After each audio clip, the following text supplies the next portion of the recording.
Tonight's guest on AI Night Show is my entrepreneurial idol, and even an entrepreneurial idol of another one of my idols, Steve Jobs. His ventures encompass over 400 industries, including record companies, space, aviation, railways, beverages, banking, insurance, cosmetics, etc. He is a successful example of single-brand cross-industry operation, which is the founder of the Virgin Group in the UK, Richard Branson. Welcome, Mr. Branson. Hey, brother. Oh, my idol. Your adventurous deeds are well known, including crossing the Atlantic by boat to set a world record for the shortest time, swimming with 300 sharks in the Caribbean, and 2 years ago, at the age of 71, becoming the first person to take a private space trip. Each of these things sounds incredibly thrilling and risky. As an entrepreneur, why would you choose to engage in these adventurous acts? Well, isn't starting a business inherently a kind of adventure? But not to the point of risking your life. Haha, look at me now. Aren't I alive and well? Brother, did you know adventure can be addictive?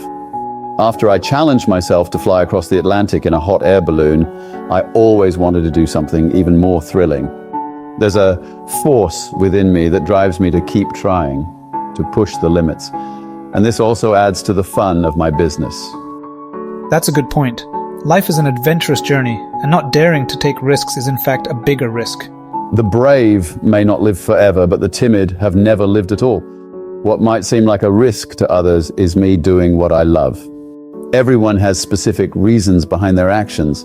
When I'm dying, if I can feel that I've contributed to the world, that I've improved people's lives, then I'm satisfied. And through your adventurous actions, you've successfully created your personal IP, saving your brand quite a bit in advertising costs, right? Actually, marketing the founder itself indeed costs less than advertising. Once you become a global figure, you have a responsibility not to waste it. If you can make proper use of your celebrity status, you can change the world.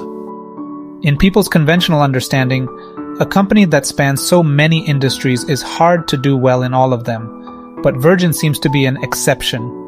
What I want to ask is, why has Virgin's diversification been so successful? Brother, I have to admit, we're not successful in every industry. For instance, Virgin Brides, we failed. I'll do everything I can to avoid failure, but if I do fail, I'll forget about it the next day and move on, learning from it. Although we have indeed become leaders in many industries, I believe this so-called success and diversification is more of a result of us keeping our promises. There's no secret to Virgin's success. As long as we decide to enter a new field, we will try everything to create better products and services.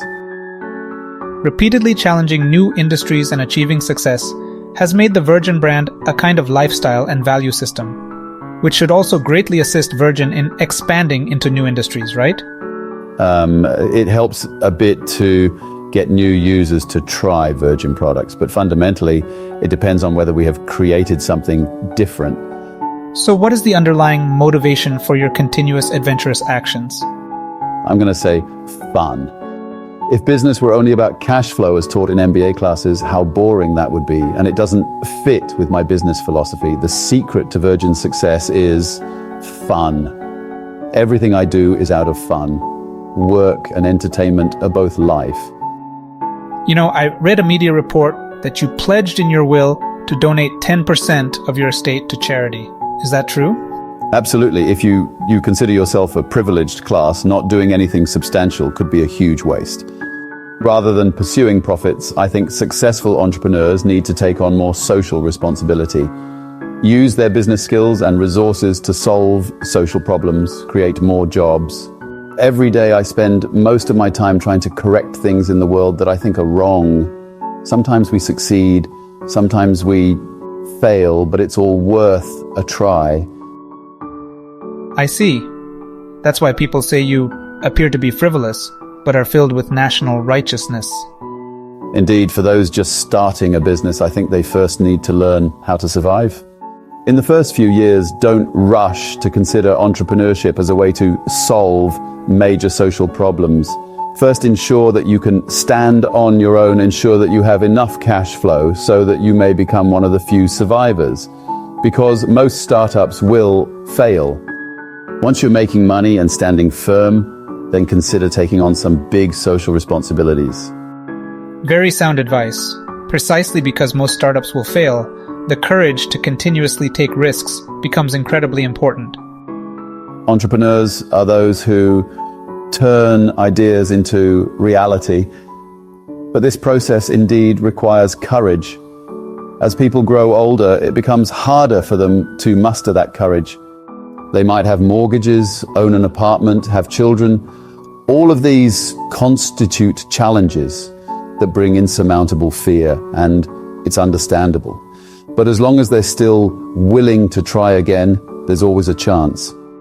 A life that's all plain sailing is bound to be unexciting and is surely a lie. Our lives all have ups and downs, tests and tribulations, victories and defeats. We can only hope that after experiencing all this, we become stronger,